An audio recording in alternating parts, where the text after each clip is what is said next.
अच्छा बच्चों, लास्ट में हमारा ये टॉपिक कंप्लीट हो गया। तो ऑसिलेशन ऑसिलेशन में हमने ये डेफिनेशंस देख ली थी।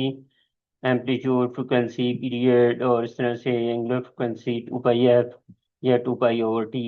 फिर उसके बाद सिंपल हार्मोनिक मोशन हमने देख लिया था। Acceleration is directly proportional to displacement and directed towards mean position. फिर उसके बाद हमने ये ग्राफ देखा था, क्योंकि डायरेक्टली प्रोपोर्शनल होती है तो इसकी ग्राफ जो है हमेशा स्ट्रेट लाइन ग्राफ आएगा। फिर हमने इसके बारे में सिंपल हार्मोनिक मोशन की वेलोसिटी, एक्सेलरेशन और ग्राफ्स, फिर काइनेटिक एनर्जी के साथ graph, this one, kinetic energy की value at mean position, extreme position. और फिर हमने ये भी देखा था कि total energy is actually equal to kinetic energy. फिर पोटेंशियल एनर्जी की वैल्यू भी हमने निकाल ली थी। फिर हमने ये देख लिया था कि जहाँ पे काइनेटिक एनर्जी मैक्सिमम होगी, जैसे मीन पोजीशन से पास करती है बॉडी, तो मैक्सिमम काइनेटिक एनर्जी होगी। और यहाँ पे पोटेंशियल एनर्जी जो होगी वो जीरो होगी, काइनेटिक एनर्जी मैक्सिमम होगी। और इसी तरह से एक्सट्रीम पोजीशन पे काइनेटिक एनर्जी जो है वो जीरो हो जाएगी, क्योंकि स्पीड कम हो जाएगी। और हाइट ज़्यादा गेन होने की वजह से टेंशन एनर्जी ज़्यादा होगी। फिर हमने इसी ग्राफ को इस तरह से डिस्क्राइब कर दिया था कि this is potential energy, at the same time kinetic energy would be zero. Okay. ये फिर एक क्वेश्चन भी हमने अटेम्प्ट किया था। फिर हमने डैम्पिंग देखी थी, जिसमें एनर्जी लॉस होता है, डिस्प्लेसमेंट कम होती है। फिर हमने इसकी टाइप्स देखी थी, critical damping, light damping and heavy damping. फिर इसके ग्राफ्स हमने देख लिए थे। जब ओवर डैम्पिंग हो, मतलब बहुत ज़्यादा अपोजिट फोर्सेस हों, तो फिर क्या होगा, डैम्पिंग बहुत जल्दी हो जाएगी और मोशन जो है वो रिड्यूस हो जाएगी जल्दी। जब क्रिटिकल डैम्पिंग में जो होती है कि वो स्पेसिफिक टाइम में होती है और बहुत ज़्यादा डैमेज नहीं करती बॉडी को। और ये क्रिटिकल डैम्पिंग नॉर्मली कहाँ पे होती है, जो हमारी कार्स हैं उनके शॉक्स में, या मोटर बाइक्स के शॉक्स में। स्प्रिंग इस तरह के डिज़ाइन किए जाते हैं कि वो ऑसिलेशन को रिड्यूस करती है, लेकिन हमारी बॉडी तक वो एनर्जी ट्रांसफ़र नहीं होने देती। फिर हमने ये विस्कोसिटी के बारे में भी बात कर ली थी। विस्कस लिक्विड में जो डैम्पिंग है वो ज़्यादा होती है, जैसे हनी है उसमें डैम्पिंग ज़्यादा होगी। और इसके अलावा अगर लिक्विड दूसरा हम लें, लाइक पेट्रोल, तो उसमें डैम्पिंग कम होगी। इसी तरह से नेचुरल फ्रिक्वेंसी की बात कर ली थी। नेचुरल फ्रिक्वेंसी, अगर नेचुरल फ्रिक्वेंसी और ड्राइविंग फ्रिक्वेंसी दोनों मैच कर जाए तो इस प्रोसेस को हम कहते थे रेजोनेंस। रेजोनेंस मतलब जब बहुत ज़्यादा साउंड या बहुत ज़्यादा ऑसिलेशन मैच कर जाए और उन सब की फ्रिक्वेंसी एक जैसी आ जाए। जैसे ग्रुप सिंगिंग होती है, जब बहुत सारे लोग सिंगिंग कर रहे होते हैं और सबकी साउंड पिच एक जैसी हो जाती है, तो वो रेजोनेंस का की कंडीशन होती है। फिर उसके बाद डैम्पिंग एंड रेजोनेंस के बारे में बात करी थी। यहाँ पे आप देखिए ग्राफ में मैक्सिमम रेजोनेंस है और ये नेचुरल फ्रिक्वेंसी के करीब है ग्राफ। यहाँ पे डैम्पिंग कम है, फिर इसके इधर डैम्पिंग और कम है। फिर इसके पर्पसेस हमने देखे थे कहाँ कहाँ पे ये यूज होती हैं। These are the uses of this damping. अच्छा, ये तो हमारा एक ओवरव्यू था। अब हम देखते हैं कि ये क्वेश्चन, इस टॉपिक से क्वेश्चन किस तरह के आएंगे और किस स्टाइल से आएंगे, और आपने किस तरह से उनको अटेम्प्ट करना है। तो ये क्वेश्चन मैंने सेलेक्ट किया है। ये 97024 वेरिएंट आपका मई जून 25 में लेटेस्ट क्वेश्चन आए हैं। इसमें ये क्वेश्चन जो दे रहा है इसको जरा बच्चे आपने समझना है, और ये अपनी नॉलेज जो आपने इसमें पढ़ा है उससे किस तरह से आप यूटिलाइज करना है। A cubital block floats in a liquid with its base horizontal as shown in figure. This is a cubical block जो कि लिक्विड में फ्लोट कर रहा है। और इसका ये एरिया तकरीबन हाइट एच जो है वो सिंक हुआ है लिक्विड में, और ये फ्लोट कर रहा है ऊपर। The base of the block is at a depth 8 below the surface of the liquid. A block is displaced downward by a small distance and then released so that it oscillates. Figure 5.2 shows the variation with h of the acceleration a of the block. Okay, ये आपके पास acceleration आ गया। Acceleration आपके पास maximum यहाँ से देखें, अगर हम इसको ड्रॉ करते हैं, ये देखिए, ये आपके पास एक्सेलेरेशन ये तकरीबन 9 जाउल, सॉरी एक मिनट, इसको अगर हम काउंट करते हैं 1 2 3 4 5 6 7 8 9, हाँ जी, तकरीबन ये आपका 9 पे आ रहा है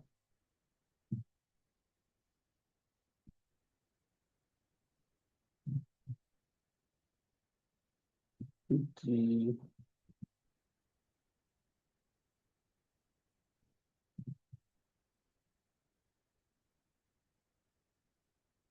यहाँ पे इसकी वैल्यू आ रही है एक्सलेशन की। अच्छा, और ये आपकी एक एक्सट्रीम पोजीशन ये आ रही है और दूसरी एक्सट्रीम पोजीशन यहाँ पे आ रही है। और इसमें क्या हो रहा है कि acceleration is directly proportional to displacement. Acceleration is directly proportional to displacement. तो ये कौन सी ऑसिलेशन होगी?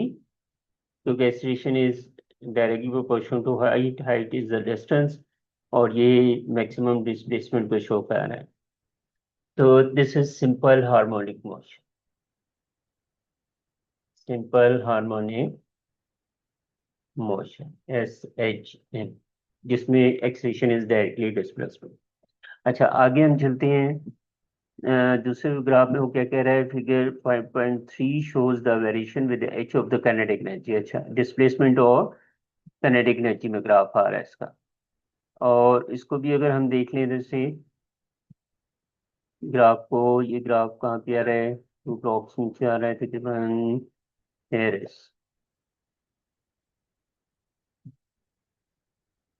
here is the graph। तो ये कितने पे चलाइएगा तकरीबन?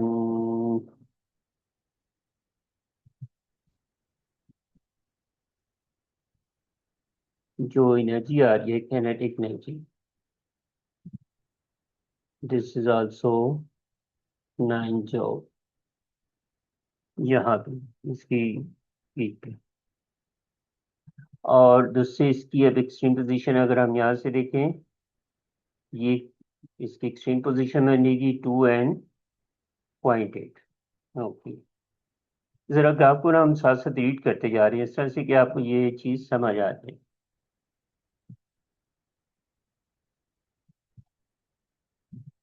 अब हम फर्स्ट पार्ट की तरफ आते थे, determine the amplitude of the oscillation. अब एम्पलीट्यूड क्या होता था? Maximum displacement from the mean position.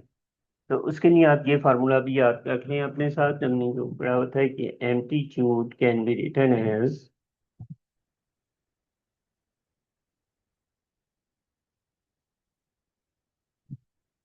Maximum displacement minus minimum displacement divided by 2। अब देखें, मैक्सिमम डिस्प्लेसमेंट कितना आ रहा है आपके पास यहाँ पे? 2। और मिनिमम कितना आ रहा है? 0.8। तो 2 माइनस 0.8 डिवाइडेड बाई 2, तो ये कितना बन जाएगा amplitude? 1.2 divided by 2, the amplitude would be 0.6. 0.6 is the amplitude for this। जी विजय, ये समझ आ रहा है ना क्वेश्चन? जी सर। ओके। अच्छा बेबी, आगे देखिए, वो कहते हैं state what the line in figure 5.2 shows about the nature of the oscillation. Nature of oscillation का मतलब कि किस तरह की ऑसिलेशन आ रही है, और ये कौन से ग्राफ से कह रहे हैं? 5.2 से। 5.2 में ये स्ट्रेट लाइन है। तो ये पहले ही हमने देख लिया था कि स्ट्रेट लाइन ग्राफ होने का मतलब क्या है, कि this is simple harmonic motion. क्यों? क्योंकि acceleration is directly proportion to displacement. तो यहाँ पे आपने लिखना है कि oscillation are simple harmonic.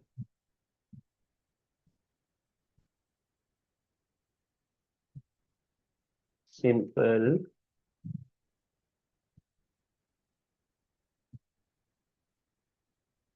Harmonic motion.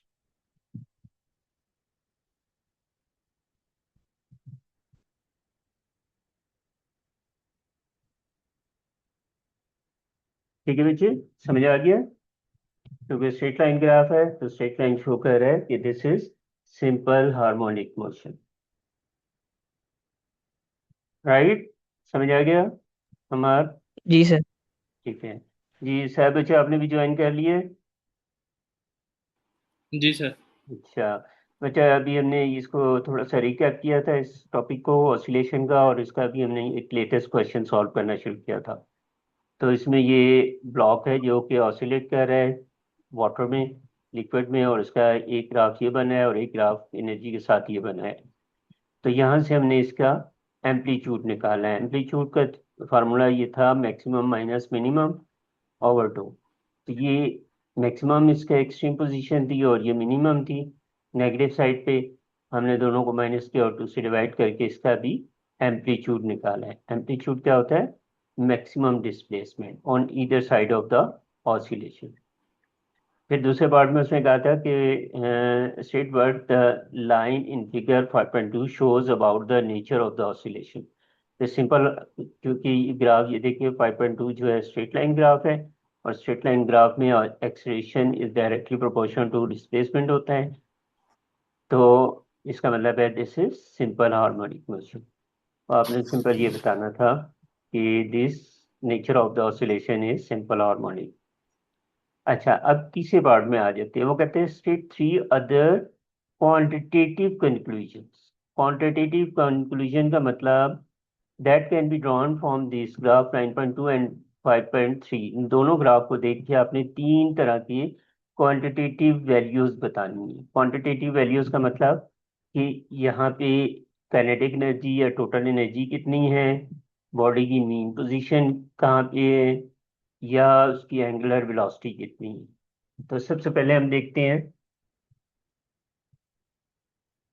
Kinetic energy. जैसे हमने पहले भी देखा था, ये यहाँ पे पीक आ रही है। यहाँ पे एनर्जी कोई बताएगा मीन पोजीशन पे सबसे ज्यादा एनर्जी किस फॉर्म में होती है, पोटेंशियल एनर्जी में या काइनेटिक एनर्जी में? Kinetic energy sir. काइनेटिक। और मीन पोजीशन क्या रीड करेंगे यहाँ पे हम?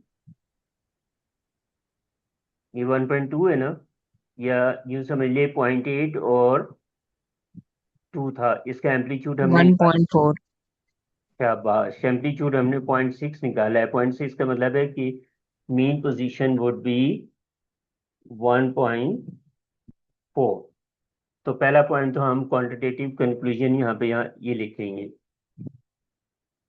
Mean position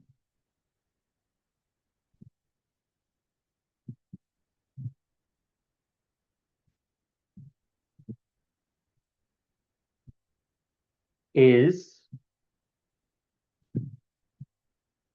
1.4। ठीक है, क्वांटिटेटिव वैल्यू आपने लिख दी मीन पोजीशन। दूसरे पॉइंट पे हम क्या कहेंगे? मीन पोजीशन पे कहने, ये मीन पोजीशन आ रही है दिस वन। तो यहाँ पे कैनेटिक एनर्जी कितनी आ रही है आपके पास? This one. देखिए टोटल ब्लॉक्स कितने हैं? जीरो। 9 जो है। हाँ, 0 से 5 10 और 5 से 10 20। तो 20 को अगर आप इसे डिवाइड कर दें 2 से, तो each small block shows actually 1। तो अगर हम इसको रीड करते जाएं तो ये आपके पास वैल्यू कितनी बनेगी एनर्जी की? 9 joule. This is the value of kinetic energy. और फिर हमने ये भी पढ़ा था ऑसिलेशन में total energy is equal to kinetic energy की। और काइनेटिक एनर्जी हमने कितनी निकाली यहाँ पे? 9 जूल।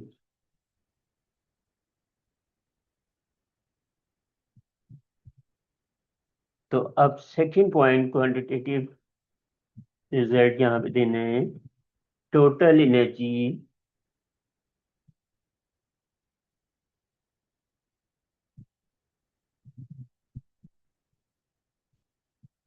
Is 9 joule.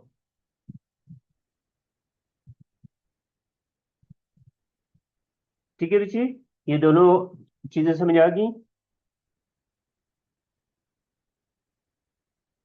सैफ, आपको समझ आ रही है बेटा?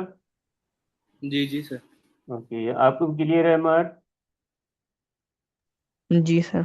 ओके, अब तीसरी हम इसमें से देख लेते हैं, इस ग्राफ का ग्रेडियंट निकाल लेते हैं। ग्रेडियंट के लिए हम इसके ऊपर से कोई दो पॉइंट्स ले लेते हैं। अच्छा, मुझे बताएंगे ये ग्राफ जैसे हमने पढ़ा है ना, सिंपल हार्मोनिक मोशन है, a is equal to minus omega square x. तो अगर मैं इसको ए ओवर एक्स लिखूंगा, एक्स वाई एक्सिस पे एक्सीलरेशन है, एक्स एक्सिस पे डिस्प्लेसमेंट है, तो इसका ग्रेडियंट पे किस चीज को शो कर रहा है? इसका ग्रेडियंट बेसिकली शो कर रहा है एंगुलर स्पीड को। तो एक्चुअली हम इसमें से एंगुलर स्पीड निकालेंगे। ये पॉइंट हमने इसमें से ले लिया मीन पोजीशन, ये कितना आ जाएगा, इसका एक्स कोऑर्डिनेट होगा 1.4 और वाई कोऑर्डिनेट यहाँ पे 0 हो जाएगा। तो एक पॉइंट हमने ये ले लिया, एक पॉइंट हम यहाँ पे ले लेते हैं। इन्हें क्लास ले रहे हैं थोड़ी देर में। दूसरा पॉइंट आप जो है ना यहाँ पे, अ, ये अब आपके पास क्या बन जाएगा, एक्स यहाँ पे 9, सॉरी, एक्स ये आ गया 2, और वाई जो है आपके पास कितना आ रहा है, दिस वन,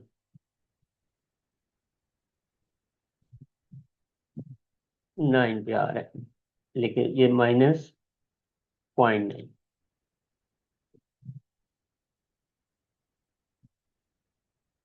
-0.9।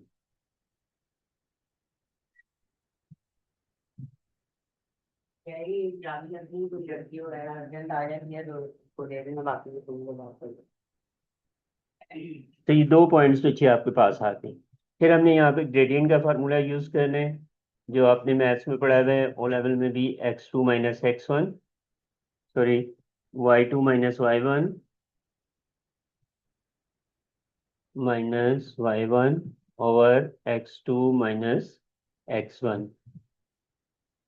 ये जरा मुझे कैलकुलेट करके बताएं क्या वैल्यू आ रही है। -0.9,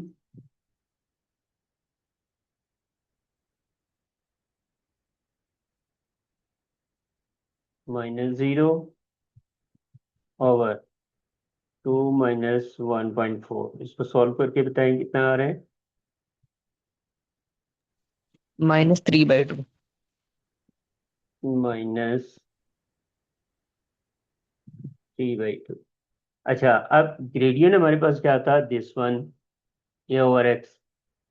तो इसको हम इसके इक्वेट करते हैं, ये मैं नीचे सॉल्व करता हूँ।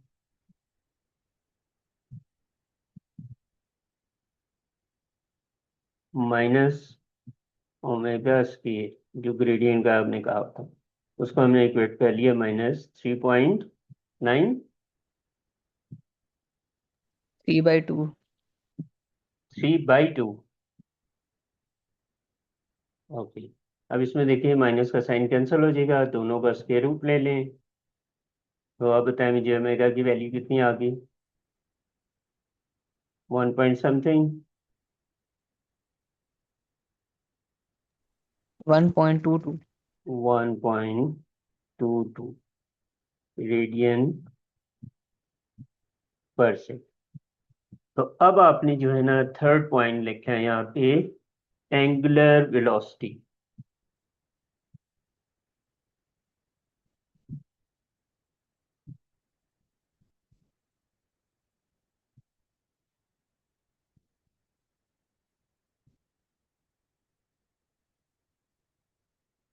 Directly angular velocity omega is equal to 1.22